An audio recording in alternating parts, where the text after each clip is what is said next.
Hər gün aldığımız o sadə görünüşlü e-poçtların arxasında əslində bütöv bir hekayə yatır. Göndərənin kimliyini, məktubun hansı yollardan keçdiyini gizlədən rəqəmsal bir iz. Bu təhlildə biz məhz o gizli izi necə oxuyacağımızı və həqiqəti necə ortaya çıxaracağımızı öyrənəcəyik. Baxın, bu sadəcə quru nəzəriyyə deyil, hə? Bu tamamilə real bir təcrübədir və e-poçt başlıqlarını anlamağın sizi potensial təhlükələrdən necə qoruya biləcəyinin ən bariz nümunəsidir. Bu bacarıq sizin rəqəmsal dünyadakı şəxsi detektiv alətiniz olacaq. Yaxşı, gəlin başlayaq. Birinci hissə, e-poçtun gizli hekayəsi. İndi rəqəmsal ipuclarının izinə düşməyin vaxtıdır. Hər bir e-poçt əslində bir iceberg kimidir. Hə, düz eşitdiniz. Suyun üzərində gördüyümüz o kiçik hissə məktubun öz mətni, yəni oxuduğumuz hissədir. Amma əsl hekayə, bütün səyahətin detalları suyun altında, o nəhəng, görünməyən hissədə, yəni başlıqlarda gizlənir. Bizim missiyamızda məhz o dərinliyə baş vurmaqdır. İkinci hissə, mesajın anatomiyası. İndi isə gəlin sübutları bir-bir araşdıraq. Bu bənzətmə, məncə, məsələni mükəmməl izah edir. Düşünün ki, oxuduğunuz mətn məktubun özüdürsə, başlıq da o məktubun qoyulduğu zərfdir.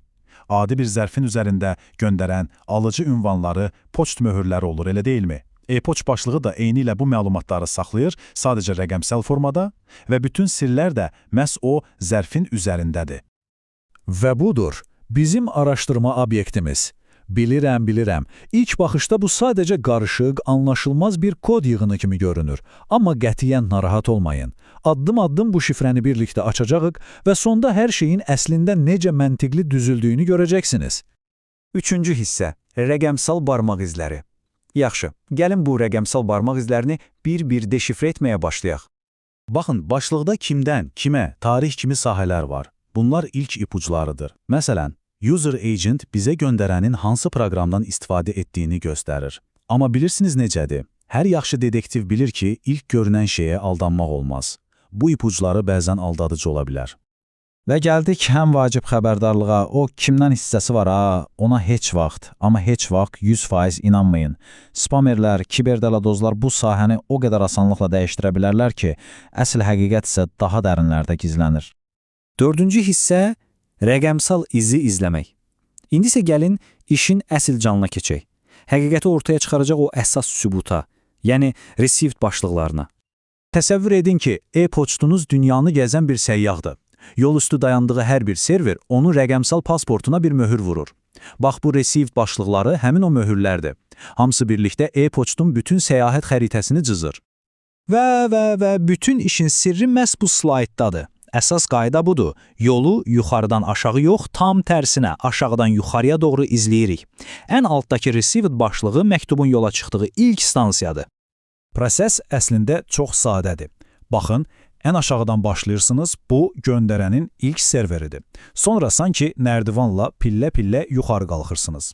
Hər bir receive sətri bir dayanacaq, bir atlama deməkdir və ən yuxarıdakı o da artıq sizin qapınızın ağzı, yəni sizin poçt qutunuza çatan son serverdir.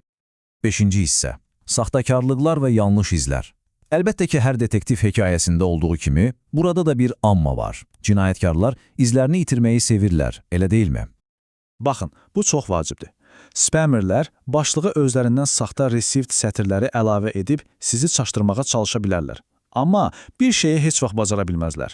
E-poçtun həqiqətən də keçdiyi serverlərin vurduğu o orijinal möhürləri silə bilməzlər. Bizim işimizdə məhz o saxtakarlıqları görüb əsl izləri tapmaqdır. Yaxşı, bəs Gmail, Yahoo kimi web-poçtlar.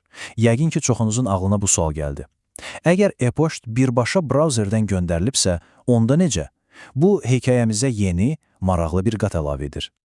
Web-poçt servisləri adətən istifadəçinin IP ünvanını birbaşa göstərmir, məxfiliyi qoruyurlar.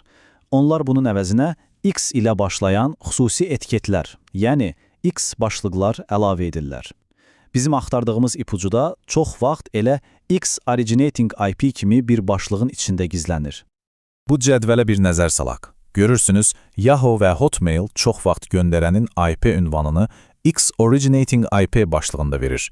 Bu çox dəyərli məlumatdır. Amma Gmail-ə gələndə işlər dəyişir. Onlar məxfiliyə daha çox önəm verdikləri üçün bu məlumatı gizlədirlər.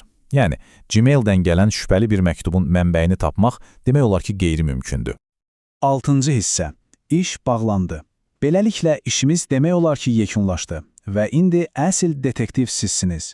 Gəlin öyrəndiklərimizi bir yaddaşa həkk edək və işimizi asanlaşdıran bəzi alətlərə də baxaq.